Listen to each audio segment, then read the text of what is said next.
Good morning, y'all. Thanks for coming this morning. We appreciate you coming. I know it's 65 and sunny outside, so it's not kidding. But thank y'all for coming. We were trying to figure out the best way to have a trip for our sixth grade. Obviously, that's a long-standing tradition with the sixth grade and even the fifth grade for that matter. They did not get to go to Williamsburg last year. DC was out. There's a lot of pieces of that puzzle we won't get into, but so we talked about that. So really what we're going to do is have the interest meeting here this morning to see who's interested. We obviously are videoing, so we'll send that out as well. Ms. Lou has the details. I'm going to turn it over to her in just 2 seconds and let her fill you in on what it would look like and give you the snapshot. But yeah, welcome this morning, and we'll go from there, and then obviously we'll have time for questions and that kind of thing. So thank you all for coming, and I'm going to turn it over to Ms. Lou because she has the agenda.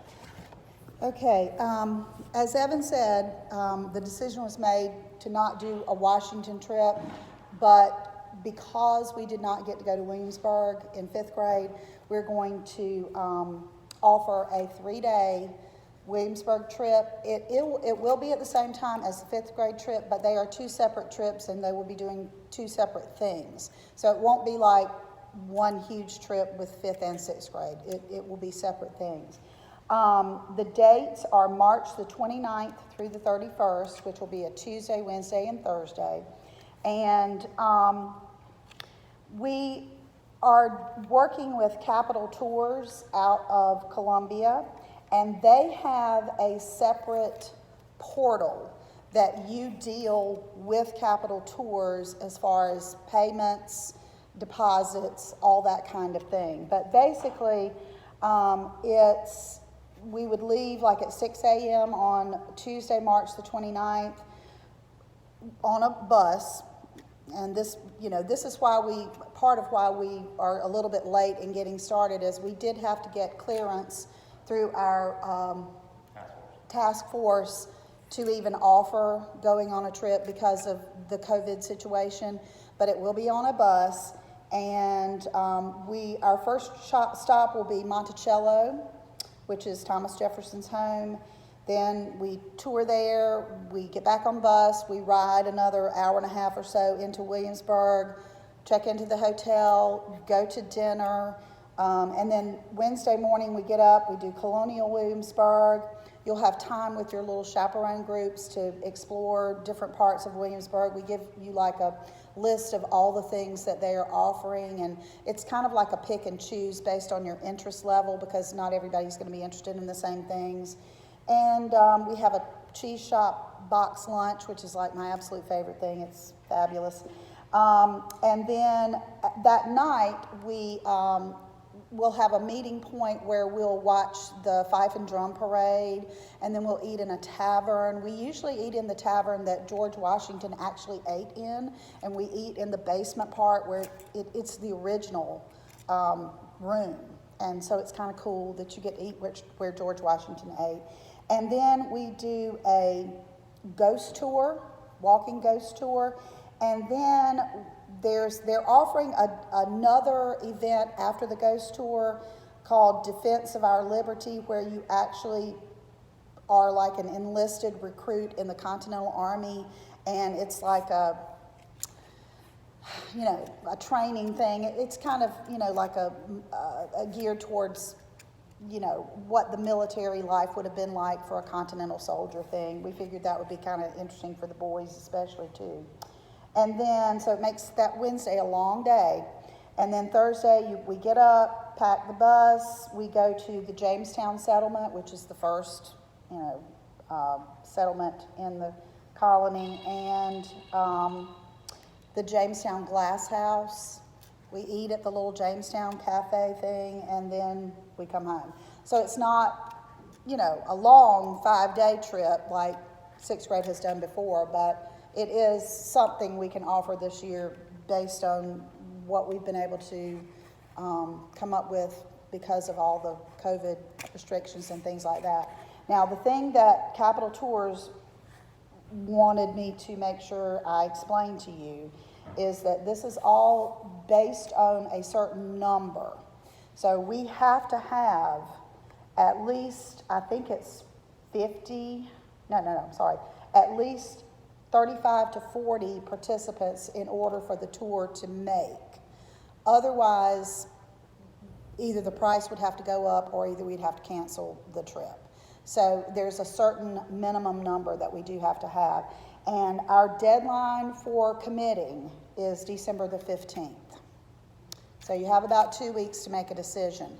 We have until February the 8th, like if we were to have a lot of COVID cases or whatever over Christmas, we do have until February the 8th to cancel the trip. They are offering trip insurance, and they advise that everybody get it. It does not cover the fear of COVID, but it does cover if someone were to get sick.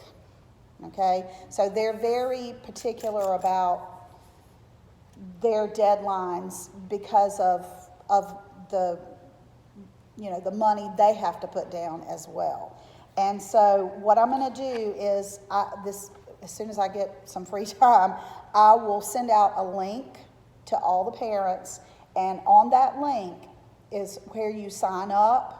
I think the deposit is like $200 per person. The total amount, it's based on triple or quad occupancy, and that's $488 per person. And a deposit of $200 is due by December the 15th. The final payment of $288 would be due no later than February the 12th. So we would have from February the 8th to February, you know, to make that decision if we were going to still go through with the trip. So that's the basics of it.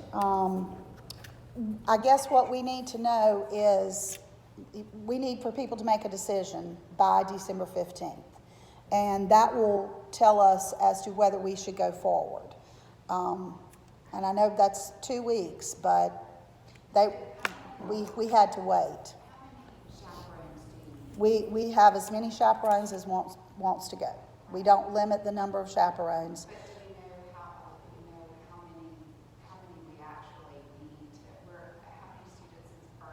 We have 24 students, but again, we have to know who's interested in going. And all those details have to be worked out at the end as to who's rooming with who. We have to, first of all, see who's going. Everybody, of course, has to have a spot. A lot of parents do go with their child, and sometimes it works out that we have 2 parents and 2 children in a room. Sometimes it works out that we have 1 parent and 3 children in a room. We have to have at least 1 parent in every room. But to make that number of 35 to 40 on the trip, we do have to include all parents as well, too. Yeah, we have to have enough that at least 1 parent for every room. And we send out, once we get the list of who is going, we send out that list in a way where you can see who has a parent going, who does not have a parent going. And we give you like 4 choices of a roommate, and we try to honor one of those choices. But again, everybody's got to have a spot. So we try to give you at least one of your choices for roommates, but we do reserve the right to say, we're sorry, but this person does need a spot. So typically it works out if, you know, child A and child B both put each other down on the list, it works out. And I will tell you, we do try to place those children who don't have a parent going on the trip first. We try to give them at least one of their choices first because they're going without a parent. And so we want them to be comfortable with whoever they're staying with.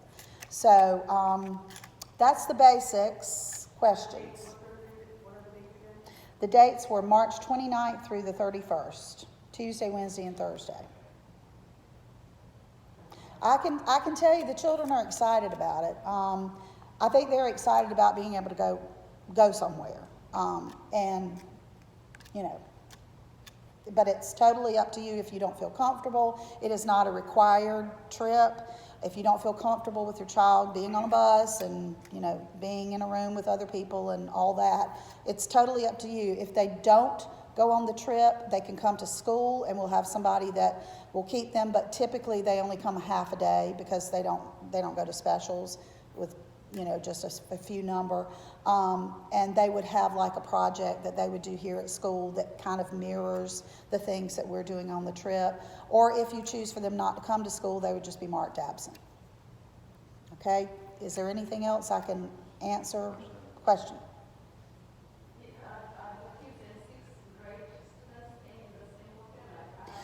Yeah, the 6th grade and the 5th grade are staying in the same hotel. We're just not doing the same things at the same times together. And the 6th grade has an added activity, some added activities that the 5th graders don't have. I mean, we tried to, separate it a little bit. But like, would you want to know if you could stay with both of your children? Yes, you could. You could stay with both of your children from both of the, I think we could work that out. It's just that whichever child you chose to go with, the other child we would put with another chaperone group for the day. Yeah, but I get that. When you've got siblings, we could work that out. We would just have to work that out with the tour company so they would know to count you as a part of both groups. That's a good question. Yeah, that's a great question. Anybody else have questions? One of the comments was obviously there's multiple buses. I mean, Oh yeah, there'll be 2 buses. Yeah. Yeah, and Miss Jordan will be going, and Evan and I are going. yeah, they're going to go. I think you're going to go with 6th grade. You're going to go with 5th grade, or right verse versa, whatever. it doesn't matter. I mean, whatever. You're going to go with 5th grade. And you want to go with 6th grade? Okay, whatever. I have to say, I'm a lot of fun on a bus. If I have a microphone, I'm a lot of fun on a bus. I can just tell you. Y'all can switch off too. You can do that. But they are planning on going. Miss Jordan and I will go with 6th grade, and then the 5th grade teachers will go. Any other questions? Okay. If some students decide to stay, we will be able to do some local. They just come to school and they have a project they will be doing. There won't be any local trips with whoever stays. It'll just be, they will have a project they will do, and they will come half days of those days. They will get out at 11:30 those days. Yeah. I know you're probably referring to last year's senior week or whatever. That was a one-time thing. That was not a precedent that we had set. That was a kind of a stopgap for the fact that group could not get to go anywhere because of COVID.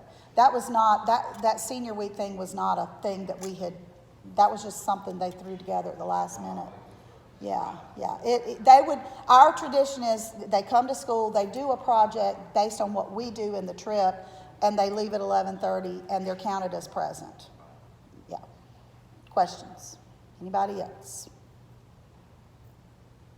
Is everybody good with the 2-week decision-making time? Because if we don't have that magic number by December 15th, then we'll either cancel the trip or we will see if the people who signed up are willing to pay more to make it happen. I mean, it really is based on numbers and money at this point. Okay. The survey that we filled out, about a trip, That had, I would say there were probably, but at that time, COVID was different. So we had a few that were not in favor, but not a lot. It was a majority that were in favor. But, with all the variants and things that have come out, it's just kind of an uncertain thing. That's why we wanted to have a face-to-face meeting and explain it, but it is based on numbers and who signs up. we've had A lot of our 6th graders have been vaccinated, and that, changes things. And 2, we can let you, as soon as the trip makes, we'll let you know.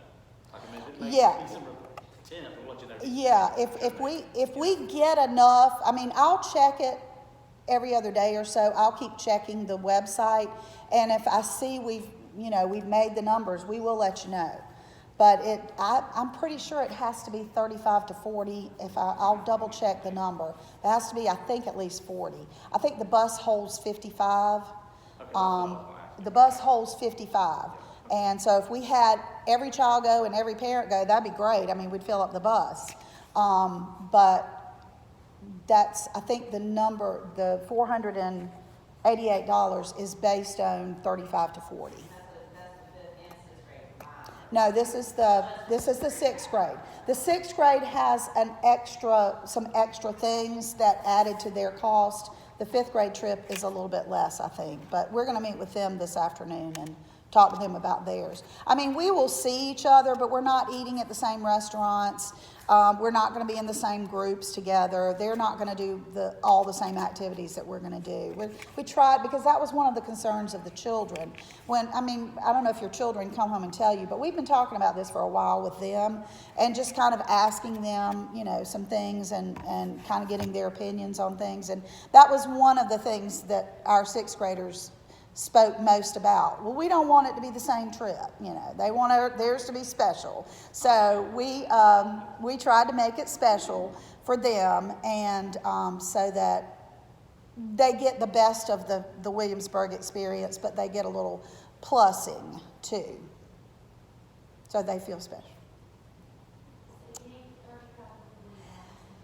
By December 15th, we have to have between 35 and 40 people sign up, pay the deposit, commit to the trip.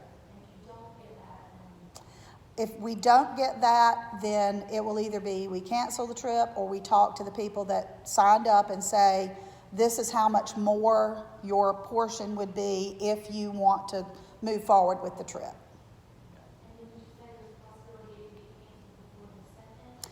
The February the 8th, we have until February the 8th if, like, over Christmas we were to have an explosion of illness problems, if our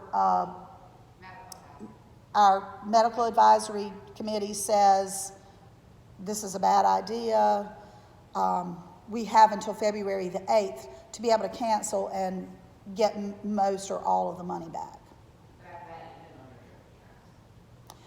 After the 8th, you have to depend on your trip insurance. And they do offer trip insurance if you were to get sick. I want to say it's somewhere around 70 or 80. I'm not sure about that. It's on the thing.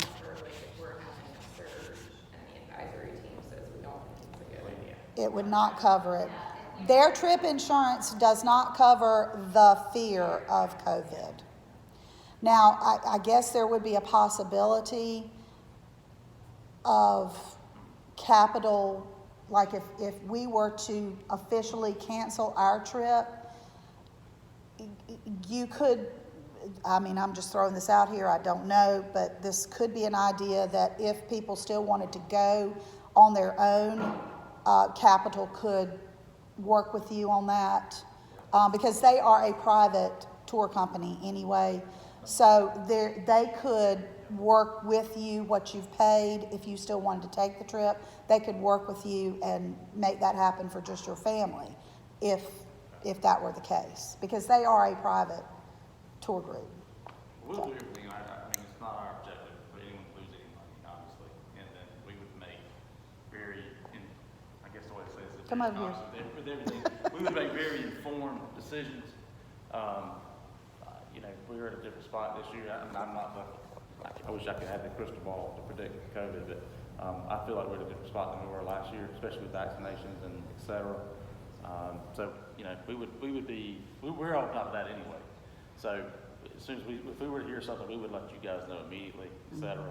But it's not our objective, obviously, to let anybody lose any money. That's not good anything. So the goal is to go and have a great time and a great experience for our sixth graders and you guys. Because we haven't had a chance to do that. Anyway. Any other questions Yeah. for the good of the group?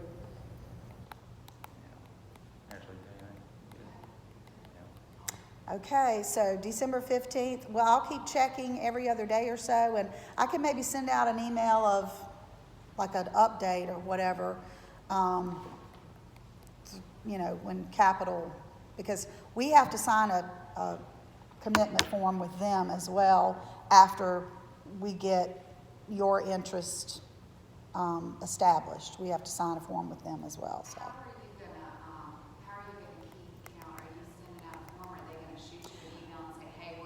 They have a portal. The link that I send to you on the email it will be a link to their portal, and that's where all the sign-ups take place. And all I have to do is go into the portal, and it'll give us, I can see who signed up, And it's I can based see on everything. sign-ups, right? It's based Huh? on sign-ups, right? It is based on your signing up and making your deposit.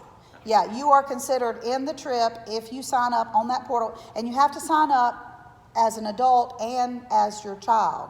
I mean, it has to be like 2 sign-ups. So like, it would be like Meredith Banner, sign up, Ellison Banner, sign up.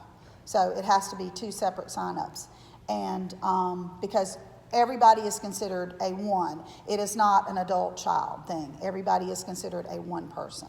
So by the 15th, we will reevaluate, and that way we can let you know something before we go home for Christmas as to whether it's a done deal or not. That's good. Yeah. That's why I put it on Wednesday, so I have Thursday and Friday to make that happen. Okay. No, I'm going to send it up. I'm going to send it today when I get a little free time. I'll send you the link, and you can sign up and let us know. Okay? Any more questions?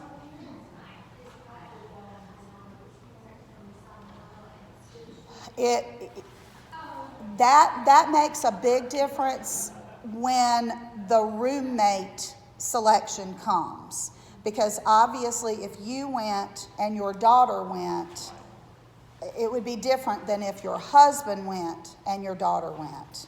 Because then it would make a difference because if you signed up with your daughter, we could put another female parent with you and their daughter. But if your husband went, we couldn't put another female parent and their daughter. You see what I'm saying? So we really need to know who's going, to be honest with you. It makes everything so much easier with looking at the rooms. So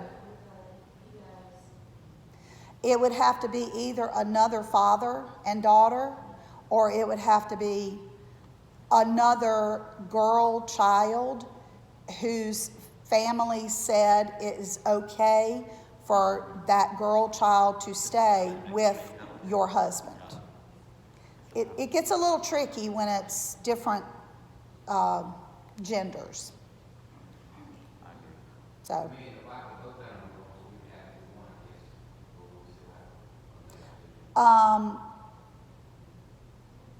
So if you what? Say that again. Do you want you and your wife both to go? Is that what you're saying? Okay. Then you would either have the 3 of you in one room, or you could possibly have another boy whose parent is not going. Right.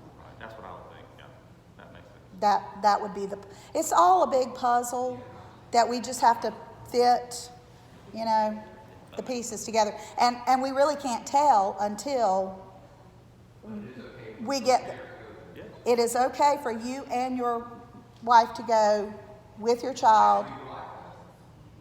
Well, that would be the preferred method, yes. But we really can't put the pieces of the puzzle together until we get the sign up, the golden list of who's going. Then we can work all the pieces together. But you just have to accept the fact that we try to give you a choice of your roommate, but we cannot guarantee it because everybody's got to have a spot. Yeah, so. Any other questions? Okay. Thank you all. Bye.